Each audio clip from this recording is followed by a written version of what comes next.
Good morning बच्चों। आज के इस वीडियो में हम आपकी पाठ्य पुस्तक निहारिका से पाठ 17 रानी दुर्गावती पढ़ेंगे। बच्चों, इस पाठ में एक वीर स्त्री यानी वीरांगना स्त्री के बारे में वर्णन किया है जिनका नाम रानी दुर्गावती था।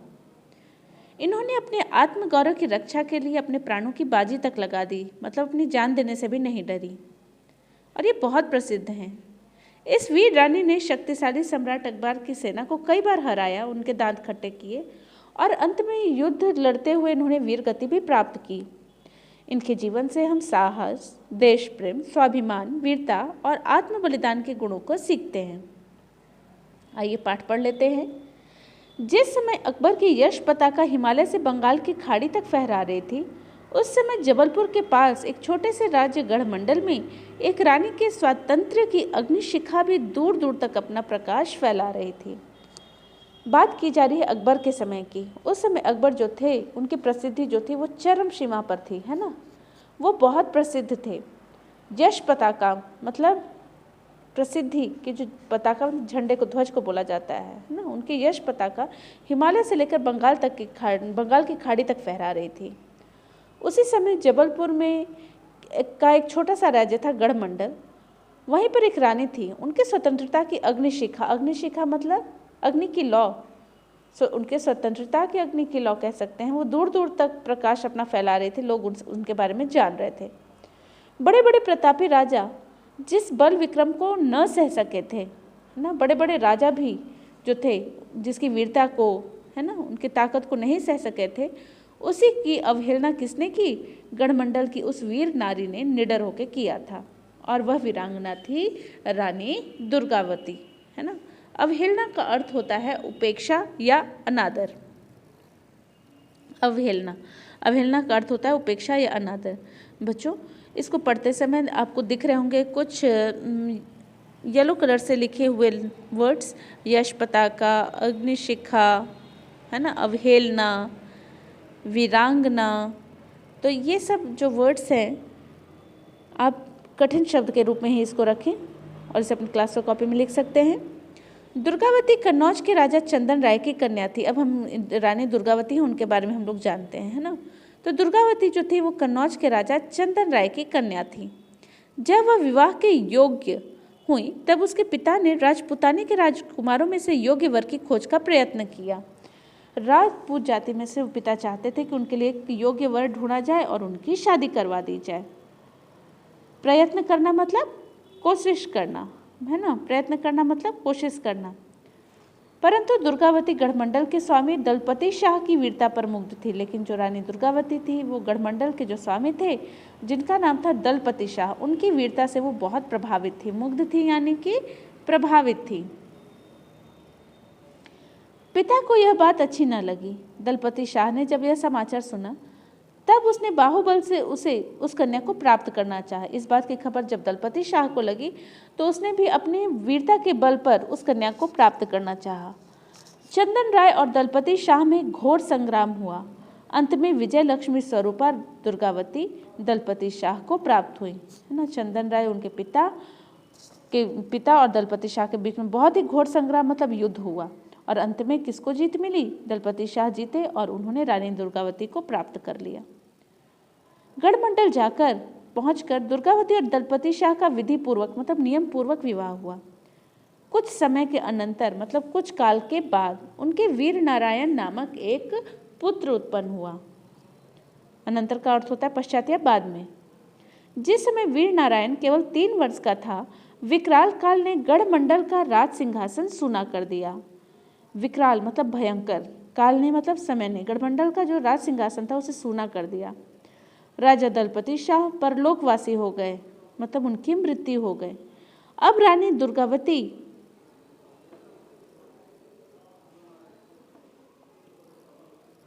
अपना राजकाज स्वयं देखने लगी। वह प्रजा के सुख दुख का पूरी तरह से ध्यान रखती। वह जानती कि किसी न किसी दिन मुगल सम्राट की दृष्टि उनके छोटे से राज्य पर अवश्य पड़ेगी।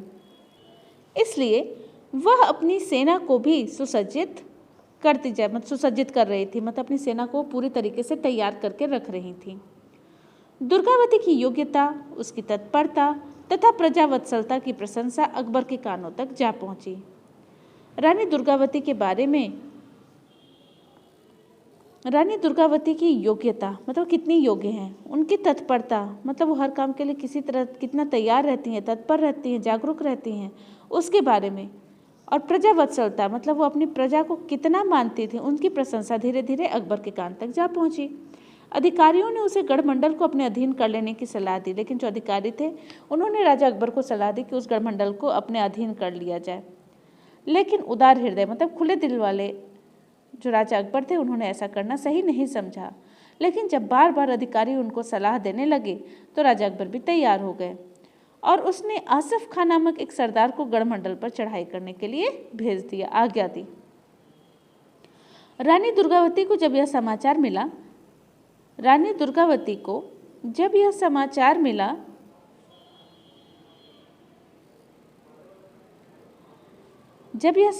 मिला तो थोड़ी भी भयभीत नहीं हुई। सिंहनी के समान क्षुब्ध होकर उसने अपने क्षत्रित्व का परिचय देना चाहा, मतलब क्षत्रिय जो अपनी वीरता के लिए जाने जाते हैं उसी का वो पहचान सबको करवाना चाहती थी। वह जानती थी कि सम्राट अकबर के सामने है ना वो जय प्राप्त नहीं मतलब जय लाभ नहीं ले सकेंगे, मतलब वो जीत नहीं पाएंगी। जय मतलब जीतना है ना, तो जय लाभ उनके सामने तो वो नहीं ले पाएंगी। तथापि मतलब फिर भी आत्मसमर्पण की अपेक्षा रण क्षेत्र में प्राण देना ही उसने उचित समझा। उन्होंने क्या समझा कि आत्मसमर्पण करने से तो अच्छा है कि वो युद्ध क्षेत्र में ही अपने प्राण दे। रानी दुर्गावती के इस संकल्प को जानकर उसकी प्रजा भी अपनी स्वाधीनता के रक्षार्थ मतलब रक्षा के लिए बद्धपरिकर हो गई। देखते देखते 8 सहस्त्र हजार मतलब अश्वारोही उपस्थित हो गए, घुड़सवार आ गए और रानी दुर्गावती तुरंगारूढ़ मतलब घोड़े पर सवार होकर अपनी सेना के साथ संग्राम भूमि यानी कि युद्ध भूमि में उतर पड़ी। उधर आसफ खां को यह विश्वास था कि दिल्लीश्वर मतलब दिल्ली के जो राजा हैं उनके प्रचंड प्रताप की ज्वाला से भयभीत होकर जो रानी दुर्गावती है वो क्या कर देंगी, आत्मसमर्पण कर देंगी। यह समझकर उसने केवल 5 सहस्त्र अश्वारोही मतलब सिर्फ 5000 अश्वारोही लेकर अपने साथ चल पड़ा। रण क्षेत्र में यानी कि युद्ध क्षेत्र में रानी के सैनिक जो है उत्साहित होकर शत्रुओं को काटने लगे।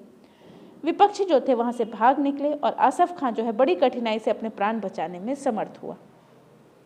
खूब जम के लड़ाई हुई है ना, और फिर भी युद्ध क्षेत्र में रानी ने बहुत अच्छे से अपना युद्ध दिखाया। सैनिक भी उनके उत्साहित होकर लड़े और जो डर के मारे सारे विपक्षी थे मतलब जो उनकी शत्रु सेना थी वहां से भाग निकली और आसफ खान ने अपनी जान भी बड़ी मुश्किल से बचाई। आइए देखते हैं आगे। आसफ खां के पलायन का समाचार सुनकर अकबर जो है वो बहुत लज्जित हुआ, शर्म आई उसे। उसने 1.5 वर्ष के अनंतर विपुल सैन्य के साथ आसफ खां को फिर गढ़मंडल पर आक्रमण करने के लिए भेजा। मतलब लगभग 1.5 मतलब आसफ खां के पलायन का समाचार मतलब भाग निकलने का समाचार जब सुना अकबर ने तो वो बहुत शर्म आई उनको, बहुत लज्जित हुए और 1.5 साल के बाद उन्होंने फिर से विपुल सैनिक एक बड़ी सेना के साथ आसफ खां को फिर से गढ़मंडल पर आक्रमण के लिए भेज दिया।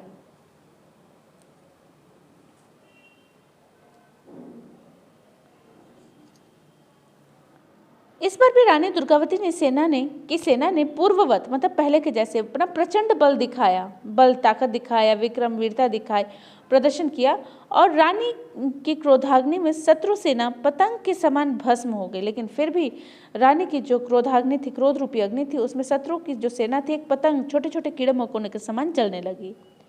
आसफ खां को दूसरी हार से अत्यधिक लज्जा हुई। आसफ खां जो थे जब उनको दूसरी हार मिली तो बहुत शर्मसार हुए, बहुत लज्जाई उनको। उसने इस रूप में अकबर को अपना मुंह दिखाना उचित नहीं समझा क्योंकि एक बार तो वो हार उससे झेली मतलब हार के भागे ही थे और फिर से ऐसा स्थिति लेके वो अपने राजा अकबर के सामने प्रस्तुत नहीं होना चाहते थे। अब उन्होंने कूटनीति का मार्ग ही उचित जान पड़ा। कूटनीति मतलब दाव पेच की नीति या चाल। उसने गढ़मंडल में विश्वासघात का बीज बोया, विश्वासघात दगाबाजी का बीज बोया, मतलब एक दूसरे के प्रति भड़का दिया है ना। आगे देखते हैं। रानी की सैनिकों में फूट पड़ गई। अब उसने जान लिया कि युद्ध में विजय की कोई आशा नहीं है। फिर भी वह आसफ खां के साथ युद्ध करने से विरत न हुई है ना। रानी के सैनिकों में फूट पड़ गई थी। अब उसने जान लिया था कि युद्ध में विजय की कोई भी आशा नहीं है। फिर भी वो आसफ खां के साथ लड़ने के लिए तैयार हुई, अलग नहीं हुई, भागी नहीं। इस बार आसफ खां की सेना अपरिमित थी। अपरिमित का क्या अर्थ होता है? असीमित, बहुत अधिक सेना लेकर वह आया था। बहुत ही लोमहर्षक युद्ध हुआ। लोमहर्षक मतलब ऐसा युद्ध हुआ जिसे देखकर देखने वाला डर जाए, बहुत रोमांचकारी। उसी समय उसने देखा कि उसका 14 वर्षीय वीर पुत्र वीर नारायण घायल होकर घोड़े से गिर गया है। रानी विचलित नहीं, थोड़ी भी बेचैन नहीं हुई। उसकी सेना के कई पुरुषों ने वीर नारायण को सुरक्षित स्थान पर पहुंचाया और आकर रानी से प्रार्थना की कि वो अपने प्रिय पुत्र के अंतिम दर्शन कर ले। लेकिन रानी ने सुनो क्या जवाब दिया। यह समय पुत्र से मिलने का नहीं है। मुझे हर्ष है कि मेरे पुत्र ने युद्ध में वीर गति पाई। मुझे खुशी है कि मेरे पुत्र ने युद्ध में क्या पाई है? वीर गति पाई है। अब मैं उसे देवलोक में ही मिलूंगी। बच्चों आप ध्यान दो, किस तरीके से एक माँ अपने बच्चों के छोटे से दुख से विचलित हो जाती है, परेशान हो जाती है, उसके कष्ट को देखने के लिए दौड़ पड़ती है। लेकिन आप इस वीर स्त्री के बारे में सोचिए जिसने अपने युद्ध क्षेत्र से थोड़ा भी नहीं हटी और उसने ये जवाब दे दिया कि उन्हें खुशी है कि उनके पुत्र ने वीर गति प्राप्त की है युद्ध में, है ना। और अब बोलते हैं कि अब मेरी मुलाकात उससे देवलोक में ही होगी। अंत में रानी ने देखा कि वैरियों द्वारा मतलब दुश्मनों के द्वारा पकड़े जाने का भय है। तब गढ़मंडल की ओर उन्होंने देखा और अपने खड़ग द्वारा अपना सिर जो है वो अपने शरीर से धड़ से अलग कर दिया। रानी के मृत शरीर को उसके सैनिकों ने सुरक्षित स्थान पर पहुंचा दिया, जहां अपने पुत्र के साथ ही उनका अंतिम क्रिया किया गया, अंतिम संस्कार हुआ। रानी ने अपने प्राणों की बलि दे दी थी, लेकिन उन्होंने अपने स्वाभिमान और देश के सम्मान पर आंच नहीं आने दी अपने सामने। भारतीय नारियों की वीरता के कार्यों के स्मरण होते ही मतलब याद आते ही बड़े बड़े वीर भी जो हैं वो दांतों तले उंगली दबा लेते हैं। मतलब भारत की स्त्रियां भी वीरता में किसी से कम नहीं थी। तो बच्चों ये था आपका पाठ, आप इसे ध्यान से पढ़ें और समझें। धन्यवाद।